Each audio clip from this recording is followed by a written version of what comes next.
সকলোকে মই প্ৰিয়ংকা শৰ্মাই স্বাগতম জনাইছো আজি এই বিশেষ বাতৰি প্ৰতিবেদন অনুষ্ঠানলৈ। আজিৰ বাতৰি প্ৰতিবেদন অনুষ্ঠানত আমি আপোনালোকক আজিৰ দিনৰ বিশেষ বাতৰিসমূহ কোৱাৰ লগতে আপোনালোকক পোনপটীয়াকৈ অন্যটি অনুষ্ঠানৰ মাজলৈ লৈ যাম। এতিয়া আহিছো পোনপটীয়াকৈ মই আজিৰ দিনটোৰ প্ৰধান বাতৰিসমূহৰ ভিতৰলৈ। আজিৰ দিনটোৰ প্ৰধান বাতৰিসমূহৰ ভিতৰত আছে শিক্ষা সেতু এপ আৰু চৰকাৰী ম্যাদ উকলি যোৱা টেবলেট খাই বিদ্যালয়সমূহত সৃষ্টি হোৱা হাহাকাৰ পৰিস্থিতিৰ বাবে বাৰটাকৈ শিক্ষক সকলে উভতি ধৰিছে আমাৰ শিক্ষামন্ত্ৰীক। তাৰ লগতে আমাৰ লখিমপুৰ মেডিকেল কলেজ অৱশেষত ইণ্ডিয়ান মেডিকেল কাউন্সিলৰ শাস্তিৰ সন্মুখীন হোৱাৰ বাতৰিও আজিৰ বাতৰি শিৰোনাম দখল কৰিবলৈ সক্ষম হৈছে। আজিৰ অন্যান্য বাতৰিসমূহৰ ভিতৰত আছে সমগ্ৰ ৰাজ্যৰ লগতে লখিমপুৰ জিলাতো গৰমৰ প্ৰকোপ বৃদ্ধি হোৱাৰ বাবে লখিমপুৰ জিলা উপায়ুক্তই কাইলৈৰ পৰা কাৰ্যকৰী হোৱাকৈ জিলাখনৰ সকলো চৰকাৰী তথা বেচৰকাৰী বিদ্যালয়ৰ পাঠদানৰ সময়সীমা সাল সলনি কৰাৰ বাবে নিৰ্দেশ জাৰি কৰিছে। সেই অনুসৰি নিম্ন মাধ্যমিক বিদ্যালয়ৰ পাঠদান পুৱা 9:30 বজাৰ পৰা অনুষ্ঠিত হৈ 12 বজালৈকে সমাপ্ত কৰিবলৈ নিৰ্দেশ দিয়া হৈছে। তাৰ লগতে মধ্য ইংৰাজীৰ উচ্চ মাধ্যমিক বিদ্যালয়ৰ পাঠদানৰ সময় 7:30 বজাৰ পৰা দুপৰীয়া 12 বজালৈ তথা উচ্চতৰ মাধ্যমিকৰ সময় 7 বজাৰ পৰা 1 বজালৈ ধাৰ্য কৰা হৈছে। আনহাতে লখিমপুৰৰ বগীনদীৰ শংকৰদেৱ শিশু বিদ্যা নিকেতনত সপ্তাহজোৰা কাৰ্যসূচীৰে অনুষ্ঠিত হৈ আছে প্ৰাথমিক আচাৰ্য প্ৰাৰ্থী প্ৰশিক্ষণ অনুষ্ঠান। আৰু এই অনুষ্ঠানত ইতিমধ্যে উপস্থিত হৈছে আমাৰ অতিৰিক্ত সাংবাদিক বীৰেন ভূঞাদেৱ। আৰু মই তেওঁ পোনপটীয়াকৈ আজি অনুষ্ঠানৰ মাজলৈ গৈ অনুষ্ঠানৰ কি কি কাৰ্যসূচী হৈ আছে সেয়া দেখাবলৈ অনুৰোধ জনাইছো। হয় প্ৰিয়ংকা, আমি আহি আছো ইতিমধ্যে আমি বৰ্গৰ স্থান পাইছিলো। আমাৰ কেমেৰা পাৰ্চন বসুমতী আৰু আমাৰ ভঞ্জুলতী আমাৰ লগত আছে, দুজন আমাৰ লগত আহি আছে। হয়, আমি জনতা চেনেলৰ পৰা আপোনালোকে সকলোকে ধন্যবাদ জ্ঞাপন কৰিছো। আমি জানিব পাৰিছো আপোনালোকে যোৱাটো 19 তাৰিখৰ পৰা আজিলৈকে এই দৰ্শন আছে। আমি গম পোৱা মতে ইয়াতে প্ৰশিক্ষণ প্ৰমুখ মহোদয় আছে। প্ৰত্যেক প্ৰমুখ মহোদয়ৰ পৰা জানিব বিচাৰিম। মহোদয় নমস্কাৰ, আপোনাৰ বৰগতি কেনেকুৱা চলি আছে বৰ্তমান? নমস্কাৰ। শিশু শিক্ষা সমিতি অসমৰ অন্তৰ্গত তথা আচাৰ্যসকলে ব্যৱস্থাৰ ক্ষেত্ৰত যি গুৰুত্বপূৰ্ণ ভূমিকা লৈছে আমি জানিব পাৰিছো ইয়াতে প্ৰান্তৰ সংগীত প্ৰমুখ মহোদয় উপস্থিত আছে বুলি। আৰু তেখেতে ইতিমধ্যে বহুত বিভিন্ন সুন্দৰ গীতেৰে তেখেতৰ কণ্ঠৰে সকলোকে আপ্লুত কৰিছো বুলি গম পাইছো। সন্মানীয় মই সংগীত প্ৰমুখ মহোদয়ৰ পৰা জানিব বিচাৰিম কেনেকুৱা চলিছে বৰগতি। নমস্কাৰ। নমস্কাৰ। আমাৰ বৰগতি ধন্যবাদ প্ৰমুখ মহোদয়কে। আমি শিক্ষাৰ্থীসকলৰ মাজলৈ যাব বিচাৰিম। শিক্ষাৰ্থীসকলৰ মাজলৈ যাব বিচাৰিছো। আমি গোপন সূত্ৰে জানিব পৰা গৈছে বিভিন্ন জানিব পৰা মতে আমাৰ আচাৰ্যসকলৰ পক্ষত পানীৰ অভাৱ হয়, যিটো তেওঁলোকে চেম্পু লৈ মূৰত বাহিৰলৈ আহিছে বুলি গম পাইছো। গতিকে আপুনি নমস্কাৰ বাইদেউ, আপুনি কি ক'ব?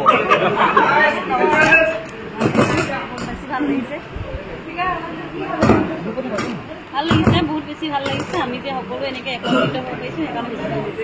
ঠিক আছে বাইদেউ, ইতিমধ্যে ক'বলৈ অকণ অসুবিধা পাইছিলে আৰু এটা বিশেষ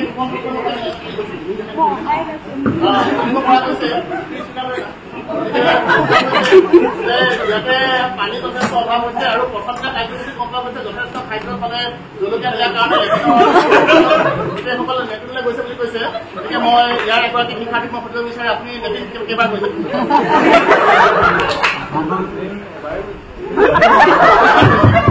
আপোনাৰ পেটটো ভাল হ'লে বৰ্তমান ইয়াৰ খোৱা বোৱা ব্যৱস্থাখিনি বিষয়ে অকণ ক'ব নেকি?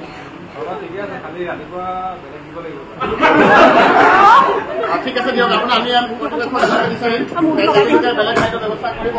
আৰু এতিয়া সমস্যা আচলতে কোৱা হৈছে ইয়াতে যথেষ্ট ডেকা ল'ৰা আছে, বৰ ধুনীয়া ধুনীয়া ডেকা ল'ৰা আছে বুলি কৈছে। তাৰ মাজতে দুজনমান বুঢ়াও আছে। আমি এজন বৃদ্ধ বিশেষ কালি তেখেতৰ বিশেষ ৰ'দৰ তাপত তেওঁ টকলা মূৰৰ পৰা চলি আৰু লগতে তেখেতৰ প্ৰেছাৰ একদম ওপৰলৈ উঠি যায় বুলি কৈছে। বৰ্তমান তেখেত সুস্থ বুলি কৈছে। হয় প্ৰিয়ংকা, তেখেত সুস্থ বুলি কৈছে। এতিয়ালৈকে তেওঁ মৃত্যু মুখৰ পৰা ঘূৰি আহিছে। মানে ভাল পাইছো তেখেত ঘূৰি আহিছে মৃত্যু মুখৰ পৰা। ইতিমধ্যে গম পোৱা গৈছে। আৰু কি কথা জনাব বিচাৰিছে সকলো শিক্ষাৰ্থীয়ে কৈছে যে এটা বৰ প্ৰকাণ্ড শব্দ হয় যিটো চিটি বুলি কৈছে, যিটো চিটিৰে তেখেতলোকক খোৱা আৰু খোৱা মাজত যথেষ্ট হাহাকাৰ কৰিছে। মই সেই চিটি বজোৱা মানুহজনৰ ওচৰলৈ যাব বিচাৰিম। তেখেত বৰ্তমান আমাৰ মাজতে আছে। মহাপ্ৰভু আমি কৈছো তেওঁ জনাইছে যে 24 তাৰিখৰ পুৱাৰ পৰা তেওঁ আহিছে 24 তাৰিখে লাষ্ট চিটি বজাব আৰু তাৰপিছত 26 তাৰিখ ইতিমধ্যে 26 তাৰিখৰ পুৱা বেলাতে সেই চিটি বন্ধ হ'ব বুলি ঘোষণা কৰিছে তেওঁলোকে। সেই চিঠিৰ অন্তিম খানাবে সকলোৱে মুক্তি পাব বুলি তেওঁ ঘোষণা কৰিছিল।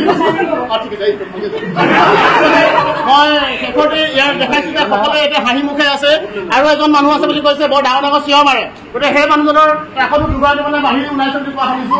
দুজনমানৰ পেট বিষ হৈছে, দুজনমানৰ ভৰি বিষ হৈছে, কঁকাল বিষ হৈছে। গতিকে মই এগৰাকী শিক্ষাৰ্থীৰ পৰা জানিব বিচাৰিম যে বাইদেউ সেইজন মানুহ কেনেকুৱা ধৰণৰ, আপুনি ইমান ভয় কৰে কাৰণটো কি?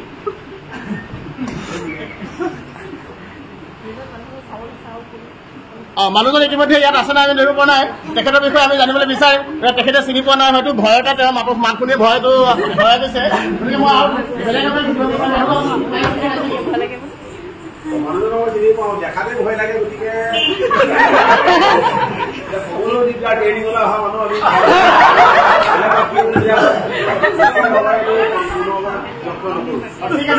তেখেতসকলে সকলোৱে সেই মানুহজনৰ কথা কবলৈ ইতিমধ্যে প্ৰিয়ংকা সকলোৱে ভয় কৰিছে, যিহেতু তেওঁৰ নাম লবলৈ পিছলৈ আছে। গতিকে মই পুনৰবাৰ জনাব বিচাৰিম ইয়াত থকা সকলো প্ৰশিক্ষাৰ্থী আৰু ছাত্ৰসকল